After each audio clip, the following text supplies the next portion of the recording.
প্রতিমায় শুভেন্দু অধিকারী রাজ্যের বিরোধী দলনেতা তার সভায় রাষ্ট্রপতি শাসনের দাবি উঠল। শুভেন্দুর সভায় রাষ্ট্রপতি শাসনের দাবি উঠল এবং তিনি বলছেন, বিরোধী দলনেতা বলছেন যে তার হাতে যদি থাকে তাহলে 1 ঘন্টার মধ্যে তিনি করে দিতেন। কর্মীদের উদ্দেশ্যে এই বার্তাই দিলেন বিরোধী দলনেতা। তাকে হিন্দু ধর্ম পালনে বাধা দেওয়া হলে কর্মীদের অবস্থা, সাধারণ মানুষের অবস্থা কি তিনি বুঝতে পারছেন, এমনটাই বলেছেন বিরোধী দলনেতা। শুনুন।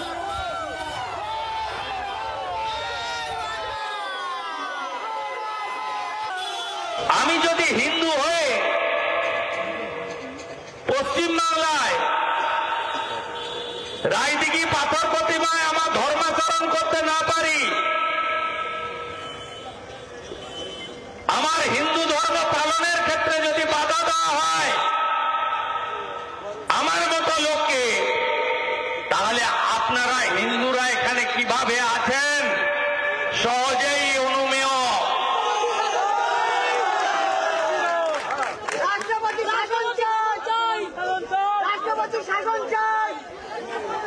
বলুন, জনগণ আওয়াজ তুলুন, আমার হাতে তো ওটা নেই।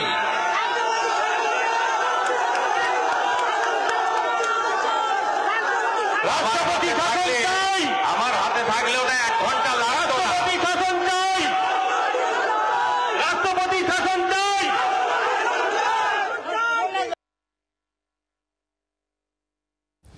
আমরা গোটা বিষয় নিয়ে কথা বলবো। আমাদের সঙ্গে নিউজরুম থেকে মৌমিতা চক্রবর্তী প্রতিনিধি রয়েছেন। মৌমিতা, এর আগেও আমরা দেখেছি বিরোধী দলনেতা রাষ্ট্রপতি শাসনের কথা বলেছেন। আজকে যখন তার সভা থেকে দাবি উঠছে তিনি বলছেন জনগণ আওয়াজ তুলুন, তার যদি ক্ষমতা থাকে তো 1 ঘন্টার মধ্যে তিনি করে দিতেন। কিন্তু বিজেপির অবস্থানের ক্ষেত্রে কি? দেখো, বিজেপির অবস্থান এক্ষেত্রে কিন্তু শুভেন্দু অধিকারীর কাছেও ভালোভাবে স্পষ্ট। বিজেপি যে রাজনৈতিক দল কখনো নির্বাচিত কোনো সরকারকে এভাবে ফেলে দেওয়ার পক্ষপাতী নয়। এর আগে একাধিকবার রাজ্যের বিরোধী দলনেতা শুভেন্দু অধিকারীর মুখে রাষ্ট্রপতি শাসনের সপক্ষে জোরালো দাবি বা রাষ্ট্রপতি শাসনে ভোটের দাবি সেই কথা উঠেছে। কিন্তু শ্রমিক ভট্টাচার্যরা তাদের যে অবস্থান, তার দলের অবস্থান সে বিষয়েও স্পষ্ট করেছে যে বিজেপি এইভাবে কোনো রাজনৈতিক দলকে, নির্বাচিত রাজনৈতিক সরকারকে ফেলে দেওয়ার পক্ষপাতী নয়। সেক্ষেত্রে সুষ্ঠু গণতান্ত্রিক প্রক্রিয়াতেই যেটা হওয়ার সেটা হবে। কিন্তু আজ যেটা হলো বৈরাগী মোড়ে, সেক্ষেত্রে দেখা গেল যে জনগণের তরফ থেকে যারা আজকের সমাবেশে উপস্থিত হয়েছিলেন তারা চিৎকার করতে শুরু করেন, দাদা রাষ্ট্রপতি শাসন চাই। আর শুভেন্দু অধিকারী সুকৌশলে বললেন যে জনগণ এই আওয়াজ তুলুক, তার হাতে এই বিষয়ে কিছুই নেই। তার হাতে যদি ক্ষমতা থাকতো তবে তিনি 1 ঘন্টার মধ্যে রাষ্ট্রপতি শাসন জারি করে দিতে পারতেন। ধন্যবাদ মৌমিতা। শুভেন্দু অধিকারী রাজ্যের বিরোধী দলনেতা, তার সভা থেকে যখন রাষ্ট্রপতি শাসনের দাবি উঠছে তিনি বলছেন যে জনগণ যেন আওয়াজ তোলে, তার হাতে কিছু নেই, তার হাতে থাকলে 1 ঘন্টার মধ্যে করে দিতেন। শুনুন আরো একবার শুভেন্দু অধিকারী আজকে ঠিক কি বললেন।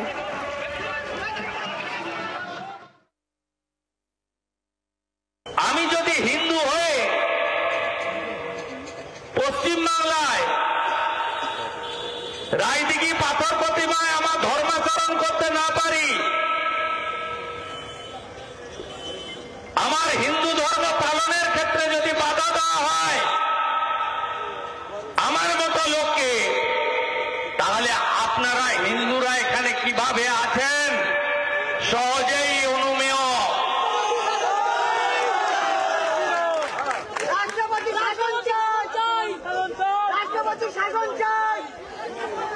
বলুন, জনগণ আওয়াজ তুলুন, আমার হাতে তো ওটা নেই।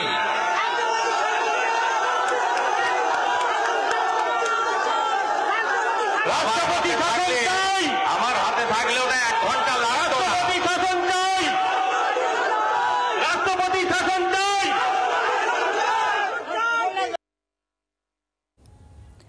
তৃণমূল কংগ্রেসের প্রতিক্রিয়া নেব মুখপাত্র অরূপ চক্রবর্তী এই মুহূর্তে রয়েছেন টেলিফোন লাইনে। অরূপ, আপনি শুনলেন শুভেন্দু অধিকারীর বক্তব্য, কি বলবেন?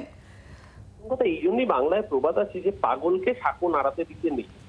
বাংলা প্রবাদ তো এমনি এমনি হয়নি। আর দ্বিতীয় কথা, কোন জনতার কথা বলছেন শুভেন্দু? রাষ্ট্রপতি শাসনের কথা?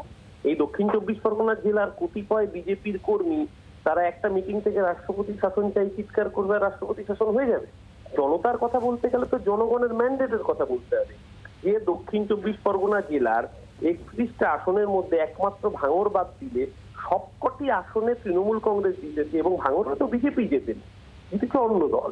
তার মানে যেই জেলার জনাদেশ হচ্ছে তৃণমূলের পক্ষে সেই জেলায় দাঁড়িয়ে রাষ্ট্রপতি শাসন, হিন্দুত্বের প্রচার ইত্যাদি কত বড় বড় ডায়লগ। আজকে বরঞ্চ আমি দক্ষিণ 24 পরগনার মায়েদের, বিশেষ করে মন্দির বাজার মথুরাপুরের মায়েদের ধন্যবাদ জানাবো যে তারা সনাতনী পদ্ধতি অবলম্বন করে হিন্দু ধর্মের সনাতন হিন্দু ধর্মের পদ্ধতি অনুযায়ী, আজকে আপনারা জানেন আজকে হচ্ছে ভূত চতুর্দশী। ভূত চতুর্দশীর দিন হিন্দু মায়েরা বাড়িতে বাড়িতে ঝাঁটা রাখেন, জুতো রাখেন, কারণ অশুভ শক্তিকে বাড়ি থেকে বিদায় করার জন্য। আজকে মন্দির বাজারের মায়েরা প্রমাণ করলেন যে তারা প্রকৃত সনাতনী হিন্দু।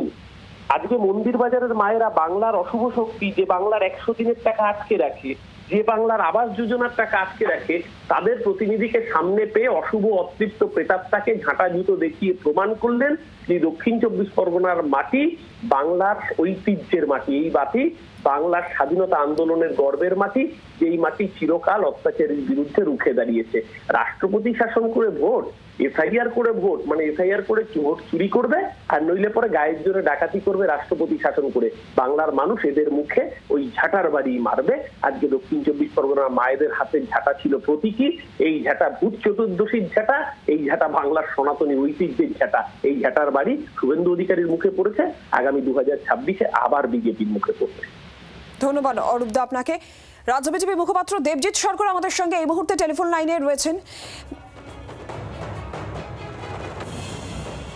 দেবজিৎ দা, শুভেন্দু অধিকারী যেখানে আজকে তার যে সভা ছিল সেখানে গিয়ে তার সভা থেকে রাষ্ট্রপতি শাসনের দাবি উঠলে তিনি বললেন যে জনগণ আওয়াজ তুলুন, তার ক্ষমতা থাকলে তিনি 1 ঘন্টায় করতেন। কিন্তু শুভেন্দু অধিকারী যখন এই কথা বলছেন তখন তৃণমূল কংগ্রেসের প্রতিক্রিয়া আপনি শুনছিলেন যে যেই জেলার জনাদেশ তৃণমূলের পক্ষে, সেখানে দাঁড়িয়ে এই সমস্ত কথা বলা কোনো মানে হয় না। বাংলার মানুষের জবাব দেবে রাষ্ট্রপতি শাসন, এসআর সমস্ত জবাব বাংলার মানুষ দেবে। যে কোটি রেভিনিউ জেলা তৃণমূলের আক্রমণে সব থেকে বেশি ক্ষতিগ্রস্ত, তার মধ্যে অন্যতম ক্ষতিগ্রস্ত জেলা হচ্ছে দক্ষিণ 24 পরগনা রেভিনিউ জেলা। এখানকার প্রত্যেকটি জায়গাতে ডায়মন্ড ছকে জেলার সাধারণ মানুষকে লুট করা চলছে, সাধারণ হিন্দু মানুষকে অত্যাচার করা হয়েছে, ওখানে হারদায় নিয়ে এসে বসিয়ে দেওয়া হয়েছে বিভিন্ন রকমের লোকেদের।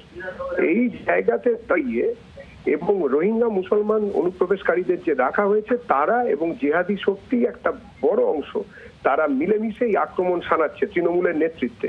যে ভাষা গত 14 বছর ধরে তৃণমূল বাংলার জনসাধারণকে শেখাচ্ছেন, বিরোধীদের শেখাচ্ছেন, 26-এর নির্বাচনের পরে ঠিক এই ভাষাতেই তৃণমূলে আজকে যারা অত্যাচার করছেন তারা তার জবাব পাবেন।